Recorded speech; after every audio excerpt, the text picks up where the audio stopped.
আমি বাড়ি থেকে একান্ত বেরোয় গেছি, যেদিকে দু চোখ যা চলে যাব, লাইফটাই শেষ করে দেব।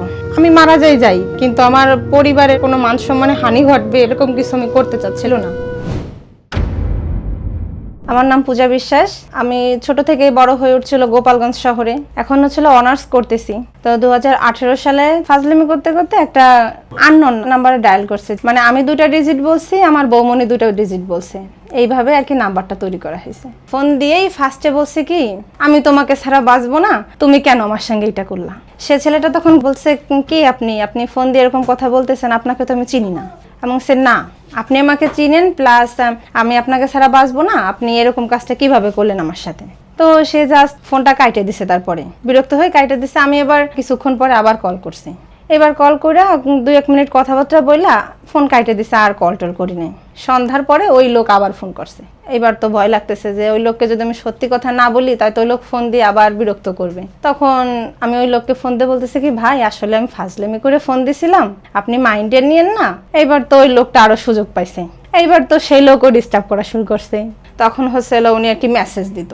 পরবর্তীতে এরকম কথা হইতে হইতে হইতে হইতে একদিন জানতে পারলাম যে আমি যেখানে পড়াশোনা করি তার পাশেই আর কি সে দোতলায় থাকে। আমি আসলে তখন ভাবতেছিলাম যে বাংলাদেশে তো অনেক মানুষ, তো আমি যে ধর্মে আছি, আমি যাকে রং নম্বরে কল করছি সেও আমার একই ধর্মের। তো তখন আমি ভাবতেছিলাম যে ঈশ্বরকে আসলে কি চাচ্ছে যে তার সঙ্গে আমার একটা কিছু হোক, না হলে এত লোক থাকতে তাকেই কেন আমার ফোন যাবে। সে ছেলেটা তখন বলছে ঠিক আছে, তাহলে এতই কাছাকাছি যখন দুজন থাকা হয় তাহলে একদিন আসো, তোমাকে দেখি। পরবর্তীতে বললাম আচ্ছা ঠিক আছে।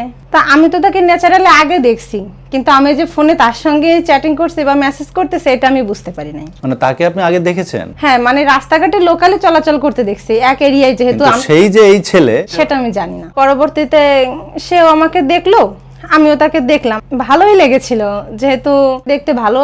পরবর্তীতে বাসায় যে তখন থেকে একটু বেশি কথা হওয়া লাগলো। ওই দেখাটা হওয়ার পর থেকে কন্টিনিউ আমাদের মোটামুটি দেখা সাক্ষাৎ হতে থাকলো। এবার আমাদের পরিচয় 1 মাস 14 দিন পরে যে সে আমাকে গিয়ে প্রপোজ করলো, হঠাৎ জনসম্মুখেই। সে হাতে গোলাপ নিয়ে বলতেছে যে পূজা আই লাভ ইউ, আমি তোমাকে ভালোবাসি, আমি আসলেই তোমাকে ছাড়া বাঁচবো না। তো আমি তো পুরো যে এইরকম ভাবে এত লোকের ভিতরে এইভাবে প্রপোজটা করবে আমি আসলে কখনো ভাবতে পারি নাই। কিন্তু মনে মনে আসলে অনেক খুশি হচ্ছিলাম যে না, আসলে সবার সামনে যখন বলছে হয়তো বা সে রিয়েল লাভই করে আমাকে। তো প্রপোজ করার পরে ওই দিন তো আমি রাজি হইলাম না আর কি, চুপচাপ থাকলাম। এবং রাত্রেবেলা সে আমাকে বলল কি যে আমার নামে একটা গ্রাম্য পলিটিক্সের মামলা আছে, আমাকে যদি তুমি ভালোবাসো এটা তোমার মেনে নিয়েই ভালোবাসতে হবে। আমি চাই না যে কেউ আমাকে ভালোটা দেখে ভালোবাসুক, আমি চাই যে আমার ভেতরে যে খারাপটা আছে সেটা দেখে আর কি জেনে শুনেই তুমি আমাকে ভালোবাসো। তো সে জানানোর পরে আসলে আমি আপসেট হয়ে যাই। মামলার কথাটা শুনে আমি একটু ভয় পেয়ে গেছিলাম যে কি দিয়ে কি হবে বা না হবে, পরিবার মানবে কিনা। সেখান থেকে আমি পিছায় আসি। সে টুকটাক মেসেজ করতো আমাকে, কিন্তু কোনো রিপ্লাই পেত না আমার কাছ থেকে। এইভাবে চলতে থাকলো কিছুদিন। আমি আসলে ইগনোর করতে চাচ্ছিলাম বিষয়টা তাকে, যে না আমি তোমার সঙ্গে কথা বলবো না। কিন্তু আসলে তাকে আমি এতটাই ভিতর থেকে ভালোবেসে ফেলছিলাম যে আমি উপরে যতই তাকে দেখাচ্ছিলাম যে না আমি কথা বলবো না, কিন্তু ভেতরে নিজের থেকে আর কি সেটা ধরে রাখতে পারতেছিলাম না। পরে আস্তে আস্তে কথা কন্টিনিউ করলাম, সিরিয়াস পর্যায়ে আর কি একসময় ভালোবাসা হয়ে গেল। এমন একটা পরিবেশ যে আসলে তার সঙ্গে কথা না বললেও ভালো লাগে না, দেখা না হলেও ভালো লাগে না। আমার পরিবার মোটামুটি সবাই কম বেশি জানতো, এবং তাদের ফ্যামিলি থেকেও কম বেশি সবাই জানতো। এই মতো অবস্থায় আমার ফ্যামিলি জানতে পারলো, তাদের ওই যে গ্রাম্য যে পলিটিক্সের মামলাটা ছিল সেটা জানতে পারলো। এখন তো তারা ছেলের সঙ্গে বিয়ে দিবে না, এই ফ্যামিলিতে দেওয়া যাবে না, আমাদের একটা মেয়ে এখানে দেওয়া যাবে না। আমি বোঝানোর চেষ্টা করতেছিলাম অনেকভাবেই। এ নিয়ে আর কি ফ্যামিলিতে অনেক ঝামেলাই হচ্ছিল। আমাদের এলাকায় আমার বাবার একটা অন্যরকম একটা মান সম্মান আছে সবার কাছ থেকে। আমি চাচ্ছিলাম না যে এরকম কোনো ঘটনা ঘটুক যাতে আমার বাবার মান সম্মানে কোনো সমস্যা হয়। আমি একান্তভাবেই চাচ্ছিলাম না যে তাকে নিয়ে পালায় গিয়ে বিয়ে করি, এরকম কিছু আমি চাচ্ছিলাম না। আমি চাচ্ছিলাম যে 2 পরিবার অ্যাডজাস্ট করে একটা কিছু করুক। তাই আমি তাদেরকে আমার যতটুকু জীবনশক্তি আছে সব দিয়েই তাদেরকে আমি পুরোপুরিভাবে বোঝানোর চেষ্টা করতেছিলাম। তারা কোনোভাবেই মানতে রাজি না। বাড়ির পরিবেশ এতটাই খারাপ, নিজেকে কোনোভাবে কন্ট্রোল করতে পারতেছিলাম না। আমি বাড়ি থেকে একান্ত বেরোয় গেছি, মানে আমি তখন বাসা থেকে বের হয়ে গেছি, আমি কিন্তু তার সঙ্গে পালায় যাচ্ছি এরকম বিষয় না। মানে আমি বেরোয় যাচ্ছি যে আমি বাইরে গিয়ে যেদিকে দু চোখ যা চলে যাব, লাইফটাই শেষ করে দেব। আমি মারা যাই, কিন্তু আমার পরিবারের বা আমার বাবা মার কোনো মান সম্মানে হানি ঘটবে বা এরকম কিছু আমি করতে চাচ্ছিল না। আমি বেরোইতে যাচ্ছি, তখন আমার এক দিদিমা আর কি সম্পর্কে, সে আমাকে বলতেছে বোন তুই কোথায় যাচ্ছিস। আসলে আমার ভিতরে এতটা কষ্ট ছিল যে আমি তাকে সরাসরি বলে ফেলছি কি যে যাচ্ছি, চলে যাচ্ছি তোমাদের সাইডে, আর তোমাদের কাছে ফিরবো না। তো আমার দিদিমা তখন একটা কথা বলছিল কি যে তুমি যদি আজকে পালাই যাও তুমি শুভকে পাবা। তোমার মা বাবা যদি তোমাকে মেনে নেয়, তোমার মা বাবাকেও তুমি একদিন পাবা। কিন্তু তুমি যদি মারা যাও, তাহলে তো তুমি শুভকেও পাবা না, তোমার মা বাবাকেও পাবা না। সেটা না করে তুমি শুভর সঙ্গে পালায় যাও। তার কথাটা শুনে তখন কাজ করলো যে না ঠিক আছে, তাহলে আমি মারা যাব না। তখন আমি গোপালগঞ্জ শহরে আসলাম, আইসে শুভকে ফোন দিলাম, আমি তো বাড়ি থেকে বের হয়ে আসছি, এখন তুমি আমাকে নিয়ে যাও। সে পুরো আকাশ থেকে ভাঙ্গা পড়ছে যে কি অবস্থা, হঠাৎ করে বলতেছে আমারে নিয়ে যাও। আমার ফ্যামিলিতে যে এত ঝামেলা হচ্ছে আমি আর কি তাকে জানাই নাই। আমি চাচ্ছিলাম না যে সে আমার পরিবারকে নেগেটিভ ভাবে নিক, যার জন্য তার সাথে আমি এটা শেয়ার করিনি। আমি যখন গোপালগঞ্জ শহর চলে আসছি, তখন সেও যেহেতু আমাকে ভালোবাসে, আমি তার জন্য বাসা থেকে বের হয়ে আসছি, সে চলে আসছে সাথে সাথে আমাকে নিয়ে। সে তখন তার বোন আছে, তার বাড়িতে সরাসরি চলে যায়। তো আমাকে সেখানে রেখে তার বাড়িতে সে চলে আসছে। তো এদিকে তো আমাদের বাড়িতে পুরো খোঁজাখুঁজি শুরু হয়ে গেছে যে পূজা কোথায় গেছে। পরবর্তীতে জানতে পারছে যে শুভর সাথে গেছে, তাদের বাড়িতে এসে খোঁজাখুঁজি করতেছে এবং তারা বললো কি যে আমাদের বাড়িতে নেই, সে অন্য কোথাও আছে। আমার বাবা, আমার ভাই তারা যোগাযোগ করলো এবং আমাকে বললো যে আমার সঙ্গে তুমি বাড়ি চলো, তোমাকে যেতেই হবে। পরবর্তীতে আমি বাড়িতে ঠিকই চলে যাই। তখনও আমরা বিয়ে শাদী করিনি। আমার পরিবার যখন দেখলো যে মেয়ে যখন ছেলেটার সঙ্গে যখন চলেই গেছে, তখন আমার পরিবার আর কি আমাদের মেনে নিল এবং পরবর্তীতে দুই পরিবারে অ্যাডজাস্ট করে দুই পরিবারের সম্মতিতে আর কি আমাদের সুন্দরভাবে বিয়েটা হয়। এটা ছিল 2022 সালের ফেব্রুয়ারি মাসের 20 তারিখে বিয়েটা হয়। আমার নাম হচ্ছে শুভজিৎ বাগচি। আমার গ্রামের বাড়ি হচ্ছে খুলনার তেরোখাদাতে।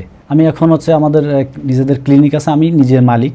রং নাম্বারেই তার সাথে আমার পরিচয়। এটা বড় বিষয় কি, আমি তাকে যখন আমার একটা মামলা ছিল, এটা আমি জানার পরও দেখলাম যে সে আমাকে আসলে মানিয়ে নিয়েছে। এটা জানার পরও ভালোবাসে, সেভাবে আমি আর কি তারা নিয়ে গেলাম। তখন এখন আমার পরিবার বলতে আমি, পূজা, আমার একটা ছেলে আছে, মা থাকে, বাবা থাকে, এই আমাদের পরিবার। সব থেকে একটা বড় বিষয়, ও হচ্ছে আমার বন্ধুর মতোই।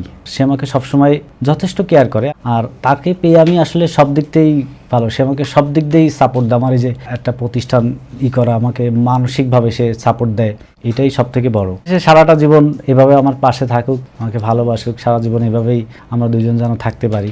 সন্দেহের কোনো অবকাশই নেই। সে কখনোই আমার ফোন চেকও করে না। আসলে তাকে যে আমি সন্দেহ করবো এরকম কিছু এখন পর্যন্ত আমি পাইনি তার কাছ থেকে। একটা মহিলা তো একটা পুরুষকে সন্দেহ কোনো কারণবশত করবে, কোনো ফোন আসলে লুকাইয়া ফোন ধরে বা আমাকে ফোন চেক করতে দেয় না বা পাসওয়ার্ড দেয় না, এরকম কিছু না। মানে ছেলের বাবার যত যে জায়গার যত পাসওয়ার্ড আছে তার মনে থাকে না, সব পাসওয়ার্ড আমার কাছে দেওয়া, আমার মনে থাকে এবং সব জায়গায় আমি তাকে পাসওয়ার্ড ঠিক করে দেই। আমি মনে করি কি যদি কোনো স্ত্রী বা কোনো স্বামী কাউকে যদি সন্দেহ করে, অবশ্যই তার ভিতরে কোনো না কোনো ফল্ট আছে, কোনো কিছু দেখা যাবে, তার পরবর্তীতে সন্দেহ হবে। আমি তো হুদাহুদি আমার হাজবেন্ডকে সন্দেহ করতে পারবো না। বিয়ের বয়স এই 4.5 বছর।